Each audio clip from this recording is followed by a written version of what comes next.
Hey guys, John here coming to you with yet another s.h.figuarts One Piece review. Here I have for you today the chef of the Straw Hat Pirates, Sanji. So let's jump right in and have a closer look at his packaging.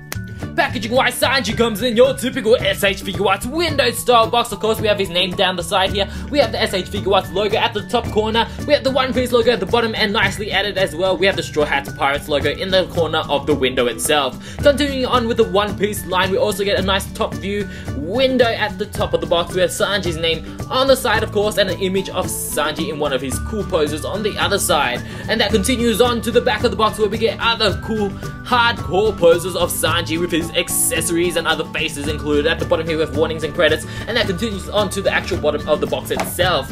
Inside this box we get a clamshell packaging of the figure himself with all of his accessories, and of course we also get some handy dandy instructions. So now let's jump in and have a closer look at the figure himself.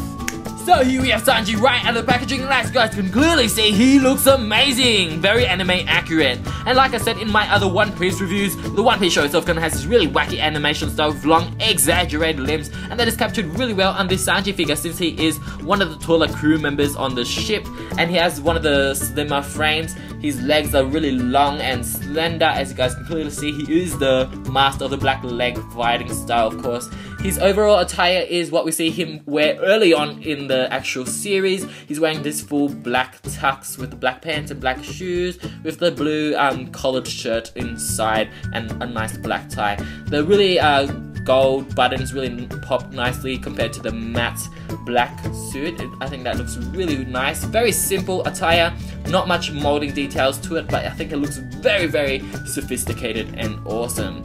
Face wise, he is very anime accurate, I would say. They did a great job with all the faces included in this pack, and something that I'd never noticed on Sanji before is that he has a little stubble, and that is captured on this figure, which is pretty awesome. They captured all those little details. Of course, he has his hair covering one of his eyes, and his hair is nicely molded and nicely painted as well. It's all one light kind of yellow color, which I still like. It doesn't have to have lots of shading to it. It's very simple, and I think it looks fantastic.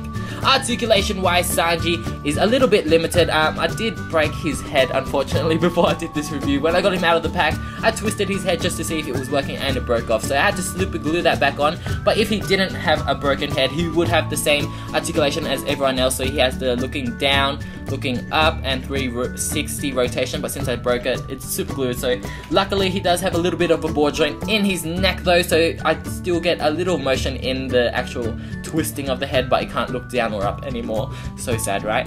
He has 360 in the arm. He has about 90 degrees in the actual elbow itself. He has 360 in the wrist, and that tilts, of course.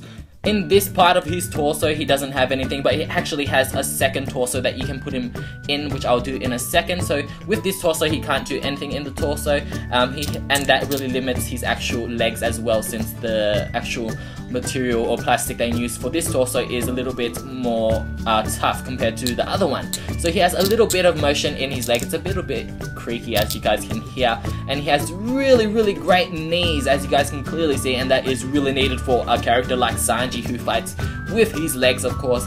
And he has a little bit of leg movement or feet movement, and actually he has a toe joint, which is awesome as well.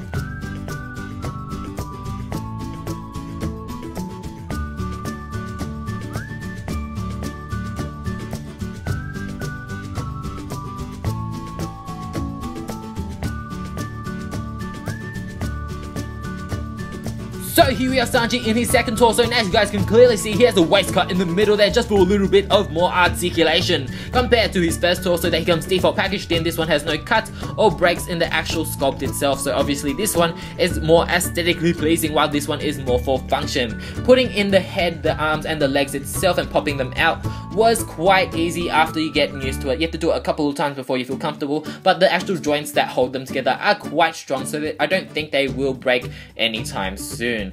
He has 360 in the actual waist. Now he can do a decent ab crunch. He can lean back a tad bit. The actual bottom part of his suit is made out of this nice rubbery material with slits on the side, so that really helps with movability in the legs compared to this one, which is made out of solid hard plastic. No slits. It can really do nothing with the legs at all. While this one has the pull down s.h.figuarts legs, he can do a decent high kick, not as much as you want a character like Sanji to actually do with the slits and the rubbery pieces. It's still very limiting, unfortunately. Size comparison wise, next to some of his Straw Hat crew members, Sanji stands tall at 5.7 inches, next to Luffy he stands 5.5 without his straw hat on, and Nami who stands 5.4. Like I said in my other One Piece reviews, I did wish there were a little bit of more difference between the heights in these three, since they kind of look the same in figure form, and I did wish the whole line of One Piece figures were risen in scale a little bit, because compared to the newer s.h.figuarts figures like the Sailor Moon line and Dragon Ball Z line, they are a little bit under scale. Now onto Sanji's accessories. Accessories wise, Sanji comes with a very nice range of things from different faces, hands to other goodies. As you guys can see, he is modeling for us his default neutral stern face that he comes packaged in. He also comes with an open mouth face, he comes with a crossed face, and he comes with his signature love heart eyes face, which I personally love, of course, since he falls in love with every other girl that he meets. He also gets his default clenched fist that he comes packaged with. He gets relaxed hands, he has posing hands that are used for his accessories. He also gets kind of spread out fingers and grabbing hands, which of course is used for his knives. These are chef knives and these are quite large. They are nicely detailed with the kind of metallic shininess at the edge of the blade itself. It's quite pointy at the top too, so be careful with that. Nicely molded. You get two of those, of course, so you can hold two of them in both of his hands. You also get this plate of food, which I'm guessing maybe is curry. I'm not too sure. The bottom of the plate is nicely molded. Of course, it looks like an actual plate itself, and the food looks like mushy food. What else can you say? Of course, he also comes with his Diable Jambe. I think that's maybe how you pronounce it. I'm not too sure. Diable Jambe.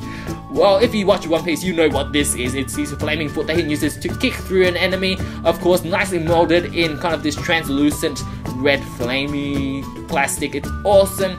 And as guys can see, you have to detach his actual leg to actually get this on. So it's quite scary to do. He unfortunately does not come with his smiling face that he has shown at the back of the box here.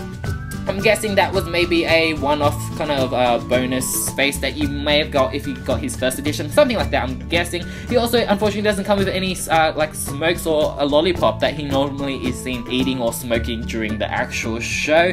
And he doesn't come with a stand, which is unfortunate as well, since he is kind of a kicker. You actually need a stand if his legs are in the air, but I'm not sure why they didn't include that. So now let's gear Sanji up, of course, using the instructions given.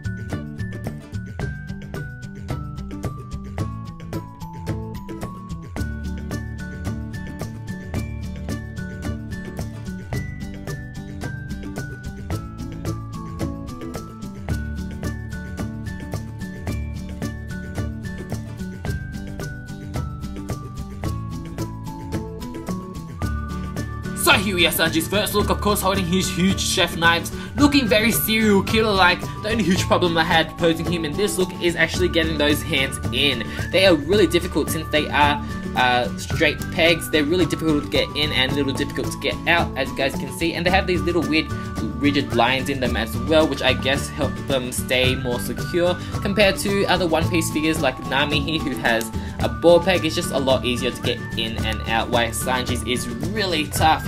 Other than that, the face was easy and the knives were actually easy to get in his hands.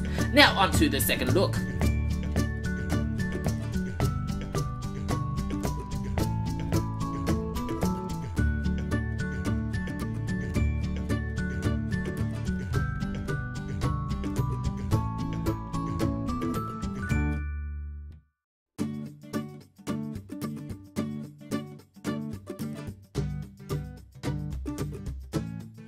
So here we are, Sanji's second look, of course, using his flaming foot or his Diable Jambe or whatever you want to call that.